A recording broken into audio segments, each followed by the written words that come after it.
किसी ने हमें फांसा नहीं है, हम स्वयं फंस गए हैं। बंधेउ कीर मरकट की नाई, हमने स्वयं सुख भोग की लालसा से अपने को फंसा लिया।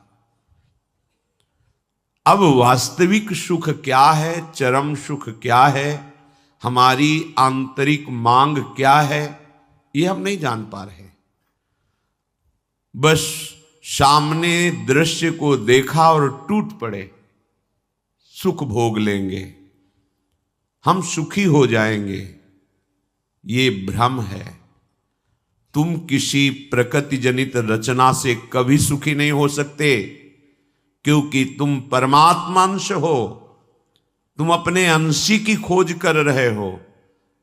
भ्रम से तुम नाना प्रकार के दृश्य पदार्थों में, परिवर्तनशील नाशवान पदार्थों में अपनी मांग पूरी करना चाहते हो, नहीं हो सकती। क्यों? क्योंकि तुम चिदानंद अंश हो, तुम्हें चिदानंद सुख चाहिए। ये प्राकृतिक सुख अनेक जन्मों से भोगते चले आए, अगर कहीं इसमें हमारा विश्राम होता तो आज तक हम सुखी हो जाते। भगवत कृपा से संत समागम प्राप्त होता है, पर कैसी मलिनता बुद्धि की है कि संत समागम में जाकर के हम यही जानना चाहते हैं कि वो उपाय बताओ जिससे हमें मांगे हुए भोग प्राप्त हों। भोग भोगने वाला शरीर जो निश्चित नष्ट हो जाएगा, वो नष्ट ना होने पावे। संसार में माना हुआ सुख हमें भरपूर प्राप्त हो। भ्रम मत रखना। अगर संतों की इसमें आस्था होती तो संत काहे को ही बनते। जिनमें उनकी आस्था नहीं है वो तुम्हें कैसे दे सकते हैं। एक अंधा कुएं में गिरने जा रहा हो तो कोई नेत्र वाला उसको कैसे ढकेल सकता है, कैसे जाने दे सकता है। ऐसे ही हम ज्ञान नेत्रों से अंधे हैं, इसलिए हम इस भवकूप में नाना प्रकार के सुख की लालसा से कूदने जा रहे हैं या कूद चुके हैं। संतों का समागम बचाने के लिए होता है, फंसाने के लिए नहीं होता। लोग पूछते हैं कि संतों का क्या चमत्कार है, दिखाओ अपना चमत्कार। संतों का वास्तविक जो भगवत प्रेमी महात्मा है, उनका स्वाभाविक चमत्कार प्रकट होता है। उनके दर्शन से, उनके संभाषण से, उनके सानिध्य से विकारों का नाश और भगवत चरणारविंद की प्रीति, विषयी मन का निर्मल हो जाना, भोगों की तरफ आकर्षित चित्त वृत्ति का भगवदाकार हो जाना, ये संतों का चमत्कार है। तुम्हारा कोई रोग ठीक हो जाए, कोई भोग मिल जाए, कोई परिस्थिति सुधर जाए, इसे संतों का चमत्कार मत समझना। ये प्रारब्ध भोग सुख और दुख, पुण्य और पाप से प्रकट होते हैं, इसमें किसी का प्रभाव काम नहीं करेगा। अगर ऐसा होता तो संतों के शरीर में कभी कष्ट ही ना होता।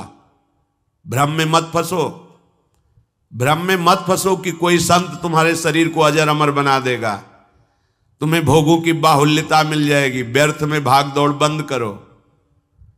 हां, वास्तविक तुम यदि महासुख को चाहते हो और मृत्यु के भय से बचना चाहते हो तो एकमात्र रास्ता है प्रभु श्री हरि के चरणों का आश्रय ले लो।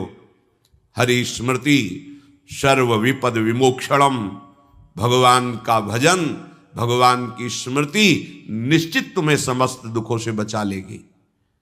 भगवान की शरणागति, समुझ जे आए शरण ते डरत ना काल डर।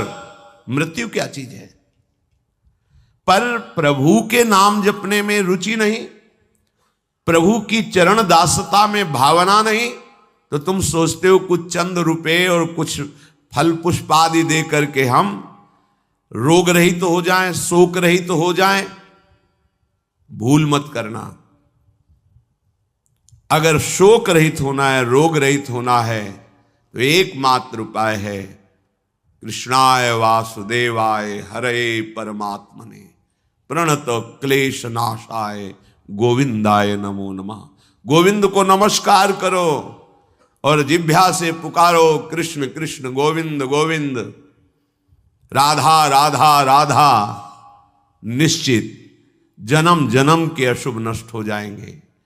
आप स्वयं परम सुखी हो जाएंगे, शरीर राग नष्ट हो जाएगा, ऐसा अद्भुत सुख मिलेगा, कृतकृत्य हो जाओगे। पर अब इस मार्ग में चलने के लिए जब कदम रखोगे तो असत वृत्तियों का त्याग करना होगा। यहीं सब फेल हो जाते हैं। वो ऐसा शॉर्टकट ढूंढते हैं कि कुछ हम कमाए हुए पापाचरण से चंद रुपए आपको दे दें, आप हमें संभाल लेना, भूल मत करना। कभी ऐसा नहीं हो सकता। नाली के पानी से हाथ धोने से कभी हाथ पवित्र और निर्मल नहीं होते। ऐसे मलिन आचरण करके कमाए हुए धन से कभी तुम्हें पवित्रता प्राप्त नहीं हो सकती। ये सब नाटकबाजी मन की है। वहां चलो तुम्हारा सुधर जाएगा, कुछ नहीं सुधरेगा जब तक तुम सुधारना नहीं चाहोगे। तुम सुधारो अपने आप को। किसी का आशीर्वाद कोई काम नहीं करेगा जब तक तुम अपने आचरण नहीं सुधारोगे। तुम खाओ मांस, पियो मदिरा, करो व्यभिचार, नाना प्रकार की हिंसात्मक वृत्ति, तुम्हें भगवान भी नहीं माफ करेंगे, चाहे जहां भाग के चले जाओ। अधर्मा आचरण करने वाले को भगवान कहते हैं मैं साक्षात काल रूप से दंड देता हूं। शरणागत होकर नियम के अनुसार चलोगे तो भगवान तुम्हें दुलार करेंगे मां की तरह। यह सिद्धांत है। नाटकबाजी में फंसो तो फंसो, सिद्धांत से चलोगे तो कभी धोखा नहीं खाओगे, आनंद में मगन रहोगे। पर सिद्धांत में चलने के लिए असत त्याग करना होता है, इसीलिए सब फेल हो जाते हैं। कोई बिरला गुरु कृपा पात्र ही कदम आगे बढ़ाता है। ये भीड़ भागम दौड़ केवल वासनाओं की पूर्ति के लिए तो भ्रम में मत रहना। किसी का आशीर्वाद, किसी की कृपा तुम्हें वासनाओं से नहीं बचा सकती। एकमात्र उपासना ही वासना से बचा सकती है। और उपासना तुम करने के लिए जब तैयार होगे तो ये गंदी बातें, गंदे आचरण, ये आपको त्यागना होगा। बस यही तुम्हारी गाड़ी फेल हो जाती है। ये हम नहीं त्याग सकते तो फिर तुम्हें कोई बचा भी नहीं सकता। लिख लो, अपने दिमाग में लिख लो। अगर बचना है तो एकमात्र मामे ए प्रपद्यन्ते माया में ताम तरन्ते। जितना भी समझाओ ये पागलपन छोड़ते ही नहीं। बस कोई जंतुर ऐसा हो, कोई भस्म ऐसी हो, बस हम नाटक में रिझना चाहते हैं। अरे प्यारे, यदि वो तुम्हें सुखी कर सकता है तो वो खुद क्यों सुखी नहीं हो जाता? तुम नहीं सोच पा रहे हो? पागल हो तुम? यदि वो तुम्हें रोग रहित कर सकता है तो खुद क्यों नहीं रोग रहित हो जाता? यदि वो तुम्हारे को चमत्कार दिखा सकता है तो अपने को चमत्कार दिखाकर प्रभु का साक्षात्कार क्यों नहीं कर लेता? पागल बन रहे हो। सिद्धांत को समझो। तब लगी कुशल न जीव कहूं, सपने हूं मन विश्राम, जब लग भजत न राम कहूं, शोक धाम तज काम। जब तक शोकों का खजाना एक कामनाएं, इन कामनाओं को प्रभु के चरणों में समर्पित करके भजन नहीं करोगे, स्वप्न में भी सुख नहीं मिलेगा। जागृत की बात जाने दो। जो चाहत है नित्य सुख, अरु मन को विश्राम, यही सब चाहते हैं।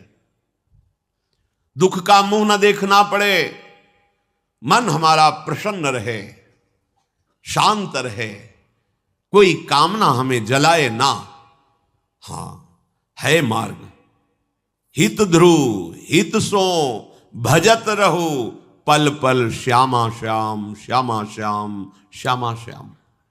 अब ये करना नहीं तुम्हें, भजन करना नहीं, पवित्रता से रहना नहीं, आचरण सुधारने नहीं, मनमानी आचरण करना है तो भगवान तुम्हारे हृदय में भी बैठे, कुछ नहीं कर पा रहे। देख लो ना, सबके हृदय अछत विकारी, सकल जीव जग दीन दुखारी। सबके हृदय में अखंड आनंद परमात्मा विराजमान है, लेकिन सब दुखी हैं, सब क्लेशित हैं, अशांत हैं। क्यों? तहां वेदस कारण राखा, भजन प्रभाव संत श्रुति भाखा। भजन नहीं कर रहे हो इसलिए। भजन के बिना कुछ नहीं हो सकता। मान लो हमारी बात, कहीं भागने की जरूरत नहीं। राधा राधा राधा सब ठीक कर देंगी लाडली जो, बड़ी करुणामयी है। यदि आप भजन नहीं करोगे तो वारी मथे घृत होए बरु सिकता ते बरु तेल, बिनु हरि भजन न भवतरी या सिद्धांत अपेल। इसे कोई काट नहीं सकता, अपेल सिद्धांत है। विनिश्चितम बदामि तेन अन्यथा वचांस में, हरिम भजन्ति ये नरा भवसागर तरन्ति ते। पानी को मथ करके बड़ा चमत्कार कर लो, घी निकाल लो, हो सकता है। बालू को पेर करके तेल निकाल सकते, हो सकता है। असंभव को तुम ये संभव कर सकते हो, पर भजन के बिना तुम दुख से निवृत्त नहीं हो सकते। गोस्वामी जी का ये अटल विश्वास, महापुरुषों का अटल विश्वास, शास्त्र का अटल आदेश, बिना भजन किए तुम्हारे अशुभ कर्म नष्ट नहीं होंगे, और अशुभ कर्म नष्ट हुए बिना तुम सुखी नहीं हो सकते। सिद्धांत से चलोगे तो सुखी हो जाओगे, नहीं भटकते घूमोगे, पूरा जीवन नास्तिकता और अश्रद्धा में उतर जाएगा। सिद्धांत से चलोगे तो कृतकृत्यता का अनुभव होने लगेगा, और नाच नाच कर कहोगे वाह, संत समागम का क्या फल होता है, ये मैं पा गया। पायो जी पायो मैंने, राम रतन धन पायो। मारा घूम रहा है जीव, कोई औषधि मिल जाए, कोई भस्म मिल जाए, कोई जंतुर बांध दे, कोई आशीर्वाद दे दे, अरे पागल हो। तुम्हारे कर्म ही तुम्हें दंड देंगे, तुम्हारे कर्म ही तुम्हें सुखी करेंगे। हां, हम कैसे अपने कर्मों को सुधारें, यह है संत समागम। आप अपने द्वारा अपना उद्धार कीजिए, कोई तुम्हारा उद्धार नहीं कर सकता। उद्धार की युक्तियां, उद्धार का मार्ग, उद्धार के सिद्धांत और सहयोग ये संतों से प्राप्त होता है। आशीर्वाद से उद्धार नहीं होता, आशीर्वाद से सुख दुख की निवृत्ति नहीं होती, वो ज्ञान से होती है। उसके लिए आपको भजन करना पड़ेगा, सत्य आचरण में चलना होगा, दुख को सहना होगा, सुख को दबाना होगा, उसमें अभिमान करके फूलना नहीं होगा। तब आप उस महासुख में पहुंचोगे जिसे चरम अवस्था का सुख कहते हैं। संत समागम दुर्लभ इसी बात के लिए है। इसका मतलब ये नहीं छूछा करके तुम्हारे दुखों का नाश हो जाएगा। भाग लो, पूरे ब्रह्मांड में जाओ, अगर कहीं सुखी हो जाना तो बताना हमें आके। समझना ही नहीं चाहते। भगवान कृपा करके बोल रहे हैं, औरों की तो बात क्या है, अब समझ लो। श्री भगवान कह रहे हैं, इदं तुते गृहतमं प्रवक्ष्याम्यनसूयवे, ज्ञानम विज्ञान सहितम यज्ञात्वा मोक्ष से अशुभात्। हे अर्जुन, ये मैं तुम्हें बहुत गुह्य बात कह रहा हूं। क्या होता है जब हृदय की बात कुछ कहने को आती है तो बार बार कहा जाता है कि आप अन्यथा मत सोचना, सत्य सत्य सत्य कह रहा हूं, ये बात तुम केवल समझ लीजिए। मतलब वो विवश होकर अपने हृदय की बात तुम्हें दे रहे हैं, जो छुपाए रखे जीवन भर वो तुम्हें दे रहे हैं, पर अनाधिकारी होने के कारण वो बात पकड़ नहीं पाते। संतों की बात में ही तुम्हारा कल्याण छुपा हुआ है। उनकी बात मान लो, फिर आप देख लो कैसे आपकी अध्यात्म उन्नति होती है। आप जो भी करेंगे वो अहम की धरा से होगा। अहम की धरा लोक लोकांतर तक ले जा सकती, लेकिन जीवन मुक्त नहीं कर सकती। जीवन मुक्त होने के लिए अहम का विसर्जन चाहिए। वो होता है गुरु कृपा से, संतों के वचनों से। विश्वास कीजिए, बिना संत वचन, गुरु वचन पर चले कोई जीवन मुक्त नहीं हो सकता। अगर जीवन मुक्त नहीं हुआ तो सब किया कराया माटी हो गया। चाहे ब्रह्म लोक जाओ, चाहे स्वर्ग लोक जाओ, आना तो यही पड़ेगा लौट के। तो फिर क्या हुआ, एक विशाल स्वप्न सुखद समझ लो, जगे तो फिर वही मृत्युलोके विशंति। भगवान कह रहे मैं बहुत गुह्य बात बता रहा हूं, अत्यंत गोपनीय बात, गोपनीय जो अभी तक छुपाए रखा है हृदय में। ये जो ज्ञान सहित विज्ञानानंद घन का मैं तुम्हें वर्णन करूंगा, ये अनुसूयवे, दोष दृष्टि से जो रहित है वही समझ पाएगा। दोष दृष्टि से रहित, जब भगवान अवतार लेते हैं तो मनुष्य जैसी लीला करते हैं, यही सुख देने के लिए तो अवतरित हुए, अपनी महिमा से घटे हैं, उतरे हैं। अवतार का मतलब होता है अपनी महिमा से उतरना। भगवान की जो अनंत महिमा है उससे उतरते हैं, हम उनको देख पाएं, उनसे बात कर सके, उनके साथ खेल सके।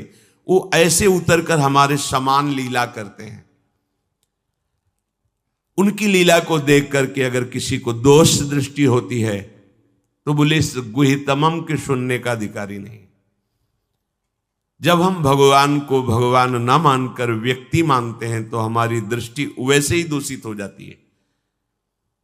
वैसे केवल भगवान की ही लीला हो रही है, पर हमारी दृष्टि दूषित होने के कारण हमें व्यक्ति दिखाई देता है, स्त्री पुरुष दिखाई देते हैं, गुणात्मा महात्मा दोषात्मा ऐसा सब भेद नजर आता है।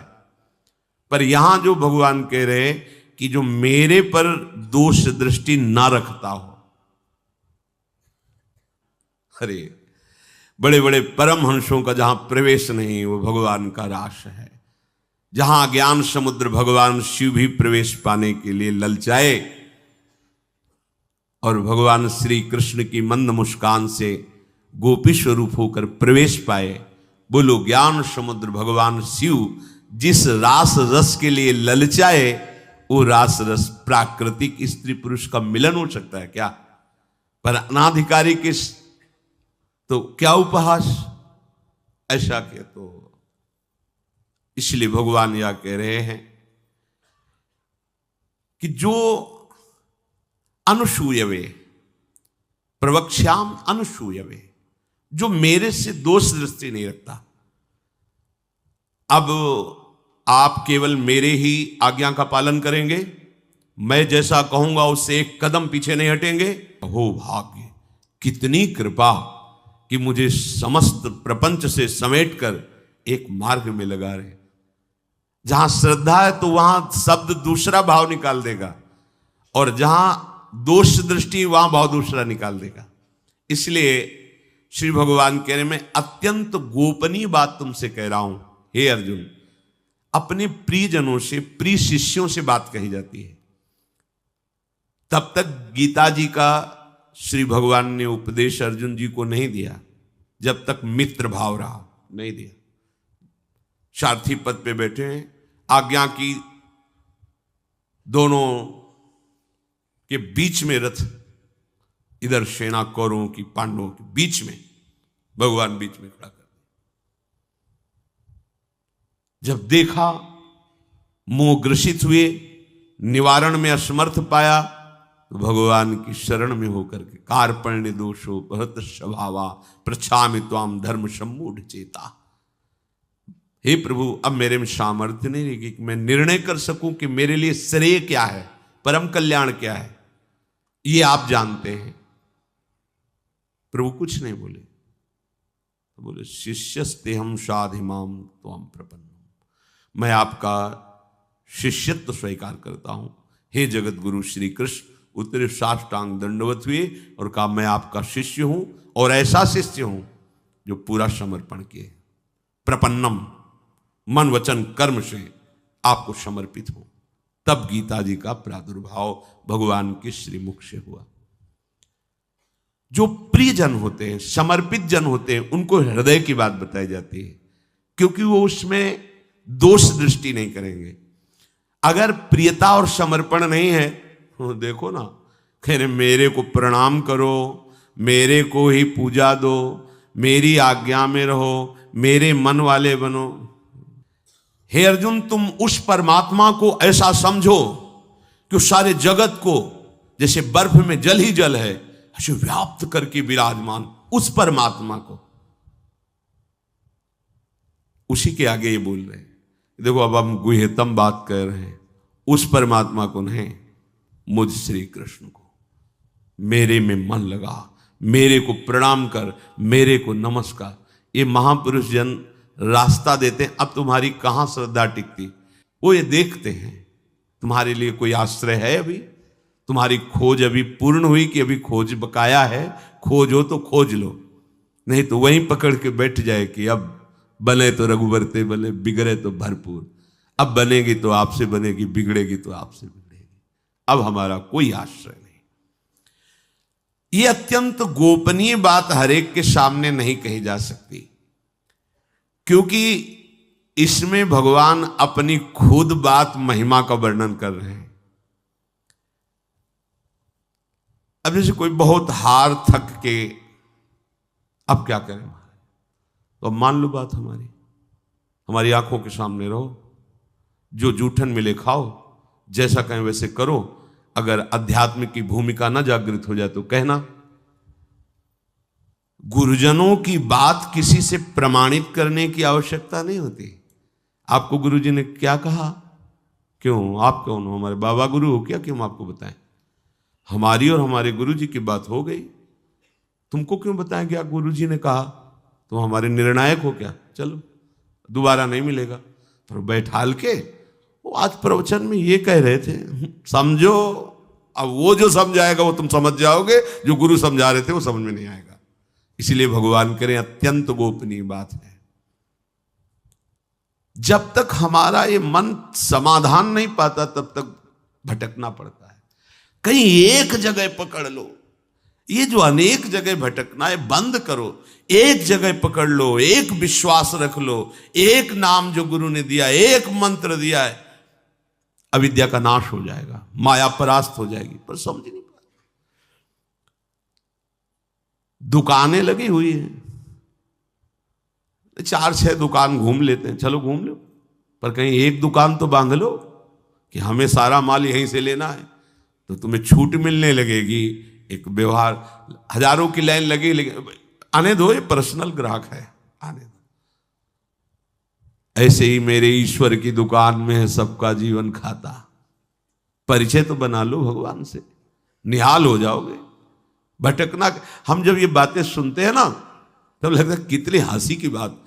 जितनी देर तुम अमुक जगह जाकर के झाड़ फूक करवा कर उतनी देर राधा राधा जपो, बिल्कुल ठीक हो जाएगा, सब ठीक हो जाएगा। क्योंकि कोई भी जो हमें क्लेश देने के लिए आया है, कर्म है हमारा। जब भूत हो, प्रेत हो, चांडाल हो, रोग हो, दुख हो, विपत्ति हो, ये सब हमारा कर्म है। और उस अशुभ कर्म का नाश करने के लिए भगवान नाम जय घोष कर रहा है।